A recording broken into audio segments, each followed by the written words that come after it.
بعض لوگوں کے اوپر حج فرض ہوتا ہے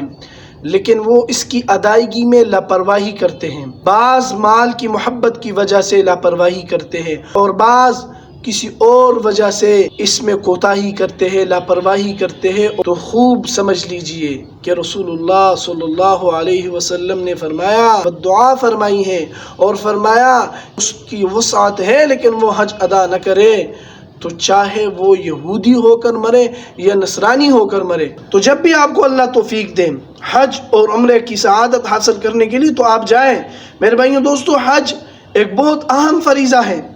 اور وہاں کی موت بھی جو ہے قسمت والوں کو ملتی ہے۔ چنانچہ حضرت ابو ہریرہ رضی اللہ تعالیٰ عنہ راوی ہے، فرماتے ہیں کہ رسول اللہ صلی اللہ علیہ وسلم نے فرمایا کہ جو شخص حج کے ارادے سے نکلا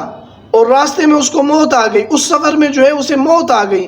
تو قیامت تک اس کے لیے حج کا ثواب لکھا جاتا رہے گا۔ اور اگر عمرے کے لیے نکلا اور اسے راستے میں موت آ گئی تو قیامت تک اسے عمرے کا ثواب لکھا جاتا رہے گا۔ اور اسی طرح جہاد کے لیے نکلا اور اسے موت واقع ہو گئی تو قیامت تک اسے جہاد کا ثواب لکھا جاتا رہے گا۔ میرے بھائیوں دوستو،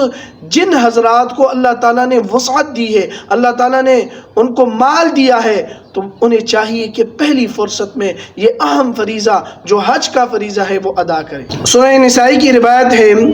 حضرت عبداللہ بن عباس رضی اللہ تعالیٰ عنہما سے روایت ہے، فرماتے ہیں کہ رسول اللہ صلی اللہ علیہ وسلم نے فرمایا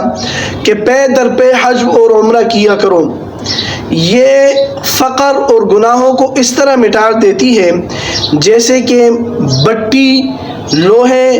سونے اور چاندی کے میل کو مٹا دیتی ہے،